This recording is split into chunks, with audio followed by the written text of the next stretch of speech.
If a writer is being ignored by Hollywood, is that a sign that possibly their work is just not ready yet? Maybe. It's a great question. So there's two things going on here. Most likely, they're probably not ready. That's more likely. And because it's subjective business, it's entirely possible that work is totally ready and it just hasn't found the right person at the right time. So how do you know which one is you with your script?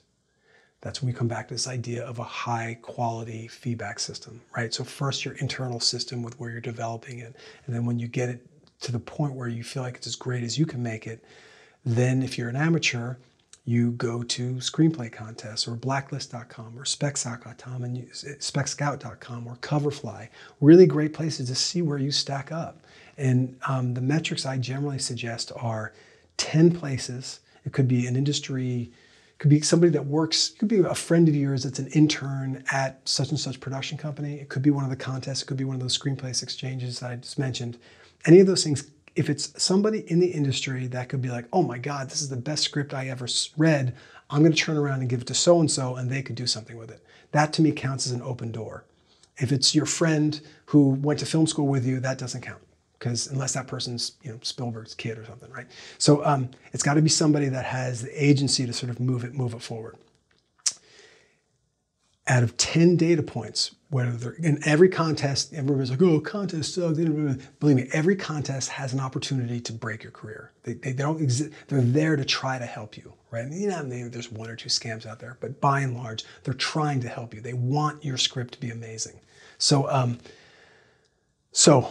they're all data points. So if you submit to 10 places in the industry, contest, exchange, whatever, and at least 3 out of the 10, only 3 out of the 10, you are getting an open door, then you're actually in a good place.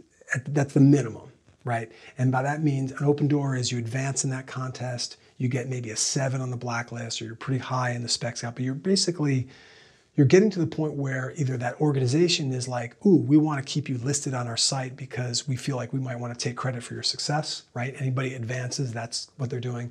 If you submit it to your friend who's working at such and such and they submit it up to the producer and like, oh, this is interesting. We're not going to set this up, but maybe you come in for a general meeting or the next thing you write, right? That's an open door. Anything that's that counts as like a longer term relationship escalation, that counts. If you don't get it, if you get rejected by the screenplay, if the blacklist gives you a 3, if whatever, if it's a closed door, then it's just a data point. No big deal. Okay, it's a data point. So then you look at those data points, and if you're only getting 1 or 2 out of 10, it's probably because the material is not close. And then you go back and you go, okay, well, I thought it was close. Here's what I'm doing. Here's what my comparable movie's doing. What's the difference? How do I close that gap? You close that gap by a high quality feedback loop. People that know what they're doing, people that'll give you a sense, and then you'll figure out, and then you go back and you resubmit, right? If you are getting more, let's say you're 5 at it, like half, you have a great script and half the places you submit to, you're advancing, or maybe you won one outright, right? Great. So now you're in a different place. Now you're for sure ringing the bell. And now it's a numbers game. That's when you double down. And I did this myself. When I was first starting out and entering contests, we had a script, me and this one writing partner, and it made the quarterfinals of the Nickel Fellowship. And I was like, oh, that's nice. So I'm going to double down. 15 more screenplay contests for that script, right? Because I already knew that it was proven. And so then I had 16 data points. And what happened? 8 of them were open doors of some sort, and 8 of them, nothing. And one of the things that breaks my heart is like writers come up to me and be like, yeah, I submitted my script to like 2 or 3 places and I only got into 1 or whatever, but they're not taking subjectivity out of it. You need data points, right? So of that one script, and one of those scripts, we won the grand prize, we won $10,000. So if our script, we've submitted to 3 of those places by chance and they all got rejected and we just gave up, just left $10,000 on the table, right? So you got to take subjectivity out of it by getting enough data points. And And then once you have something that's, again, you're getting, 50%, at least 30%, but you want 50, 60, 70% sort of open door rate, then you buy as many lottery tickets as you can, as many festivals as you can. Get out. There's also other ways you can meet anybody you want in Hollywood. This idea that the doors are closed are ridiculous, because you just need to know how to entertain your way into talking to people. I mean, that's the truth. And there's and usually the way most people query Hollywood is ridiculous. It's what you need to do is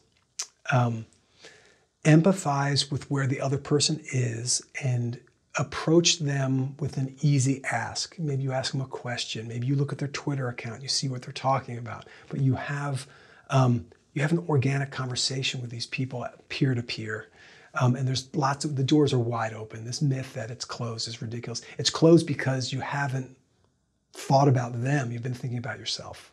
And you either don't have it on the script yet, and you need to, spend more time developing the craft, or you actually have a quality project, but you're selfish in the way that you're approaching people, and you're annoying them. You're like a telemarketer or whatever. It's not going to work, But if you charm your way, you can even, there was a guy that hit me up on Twitter who he technically made all the wrong decisions in terms of how to query me. I tell people how to do it when I work with them, and there's very specific ways that have a very high success rate. This guy did all the wrong ways. He was completely talking about himself, me, my project, whatever. But he was so damn charming, and the way he did it, I was like, all right, I'll give him a pass. I started talking to him, and ended up working with him. So. Charm is the most important thing, but and it can even overcome bad form. But there are just simple ways of, again, getting back to this idea of it all being easy. People are like, oh, and I knew this one writer who thousands of query letters, and it was partly, and got sort of no response, and partly because he just had that old school approach. I'm just going to shotgun it to all these people, and I'm going to talk about I got to establish credibility. So I did this, and I won this festival, blah, blah, blah. And it's just noise. It's just noise. Nobody wants to hear that. But everybody wants to have good conversations. So you want to talk to anybody in Hollywood, look them up online, see what they're talking about, organically get into a conversation with them by talking about what they're already tweeting about on Twitter, or whatever their charity is, or whatever they already love. And let it be organic. Don't be attached to it. Let it be easy. And I guarantee you, if they are true kindred spirits, you will find something to talk about. And then at the right time, they'll go, wow, you're fascinating. What are you working on? Oh, glad you asked. And then you pitch. But can charm really be taught? Because there's some really bright people around here, and maybe they're just so used to being very matter of fact. They're not used to, I hate to say BSing, but sometimes charm can be equated to BS, and there's a time for that. Yeah. And people can do it very subtly and it works, but some people don't. They don't do charm. Yeah. What happens to those people? So it's a good question, and it's not binary. It's not binary. There's not you have it or you don't. There's a charmometer, right? It's how far along, and there's some people that are off the charts that are super charming. And a lot of people in Hollywood are very charming in general. Absolutely. It's a business that attracts charisma and sort of thing. But for sure, there are ways we can allow that charming, charismatic side of ourselves to be more present or less present. It's a choice, it's a practice. You can't just, some people can turn it on, but some people need more practice. But everybody's got it, whether you're sort of geeky or bro or artsy or whatever your thing is. Emo. Yeah, it could be anything. It could be anything. But there's a side of you that's authentic and a little vulnerable and human and humble. And when you show up in that energy, in service to somebody else. Again, the point that I was making before is this guy was so charming that even using the wrong form, he got my interest. What I'm saying is you can actually just even have average level charm, and if you use my approach, you're going to get doors opening easily if you've got the goods. What happens is most people, Most people are asking me, how do I try out for the Yankees? I'm like, oh, you want to try out for the Yankees, huh? What minor league baseball team are you on? Oh, minors? I have to do that first? No, yeah, dude, you can't. You're not going to make the Yankees. You first go try out for a minor league team, crush it in the minors, and now you have a shot at the Yankees. But that's exactly what I get when people are hitting me up. They're going, well, how do I just wrote a script. How do I sell it? I'm like, well, you might be able to sell it. It might be great. Why don't you submit to a couple contests and see how you stack up? And maybe it is. Maybe it's the best thing they've ever read. But chances are, if it's the first thing you wrote, the second thing you wrote, you're not ready for the majors yet, probably. And it's the same way. It's like if you want to play baseball, you don't be like, I was really good in high school. I'm going to go play in the majors. I mean, maybe some phenomenal players can play at 18, but amateur writers don't realize levels, and they don't quite realize that they're competing against professionals. Professionals that are at the game, in fact, in the major leagues, you've only got this short window of time when you can play in the majors, right? But like the professional writing game, you could be 20 years old, you're competing against me, you're competing against 70-year-olds, you're competing against legends, you're competing against everybody that's alive and can breathe and sort of think. So it's a wide pool, and you have to bring your game by understanding those levels and understanding where you really are. And then moving forward. And it's not a bad thing. It's not a big deal to be like, okay, yeah, I'm here and I'm on this part of the road. Who cares? Because you know what? At some point, if you stay with it, you will become professional. And okay, that's fine. And then it's all the process anyway. So it really doesn't matter that much. It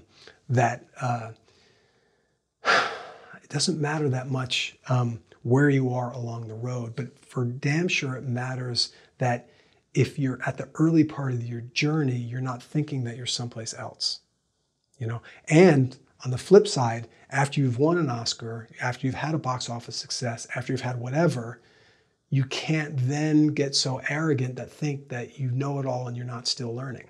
That's where that sophomore slump comes in. That's where all that problem comes in. It's the same problem that the beginner has. They're not in the flow. They're not feeling their superpower and leading from their superpower. They're doing it enough to get in, and then they get some sort of success and they stop doing it and they fall off the cliff.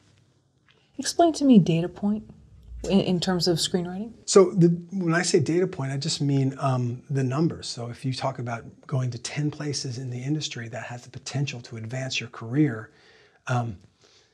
it's a way, calling it a data point is a way of sort of draining out the emotion of it, because I was helping with this one screenplay contest once, and it was amazing because somebody didn't. the screenwriter, his script didn't make it to the quarterfinals, and his response was, "Go F yourself." Oh, okay. which is such a ridiculous. It's so ridiculous on so many levels. And to the point that I'm trying to make here is, it's ridiculous because. It's one data point. It doesn't matter.